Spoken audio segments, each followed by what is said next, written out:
Am I the a-hole for refusing to give my ex-stepmom more money from my late father's estate and cutting her off after she and my stepsister turned his death into a cash grab and a public takedown? This is complicated, painful, and something I've been sitting with for a long time. I've questioned myself endlessly, and now I need an outside perspective.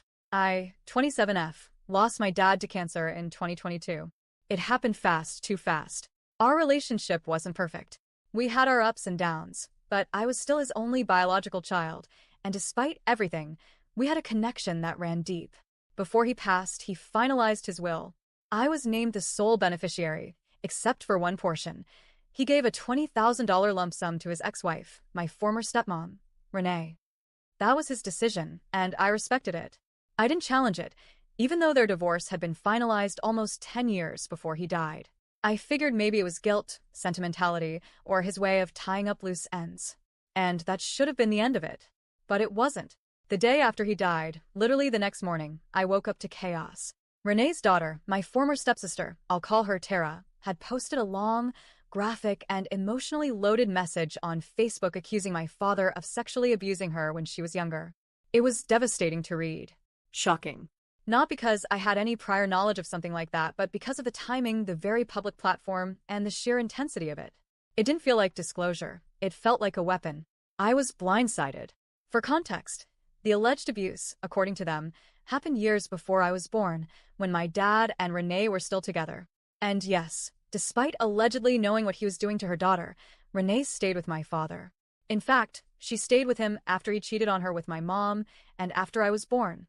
And despite all of that, she was a pretty decent stepmom to me throughout my early years.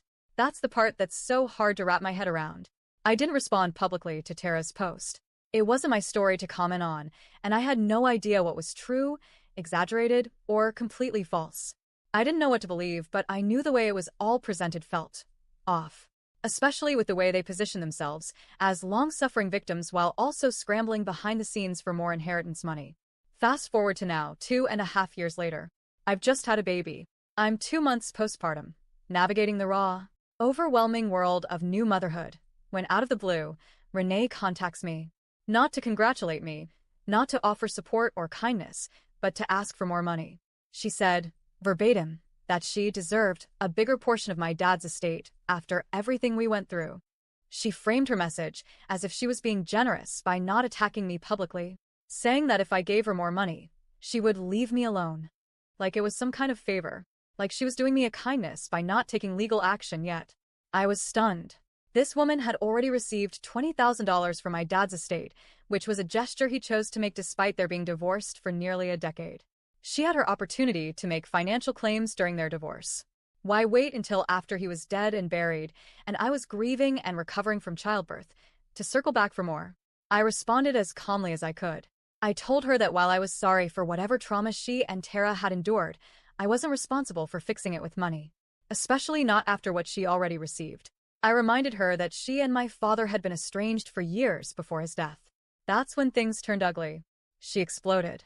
She sent me a long, hate-filled message accusing me of siding with a predator, denying Tara's pain, and being selfish and greedy.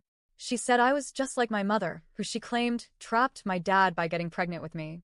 For the record, my parents' relationship was messy, but trapped? Really? She accused me of being a spoiled brat who never worked a day in her life, and even had the audacity to call me the devil's spawn. She claimed she and my dad weren't really divorced, insinuating that she had been more of a wife to him than anyone else, and therefore entitled to his estate. She ended the message by hinting she had legal advice and might sue me if I didn't comply. At that point, it became crystal clear. This wasn't about grief.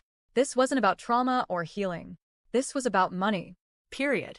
It was about her trying to manipulate, threaten, and guilt-trip me into giving her something she was never owed.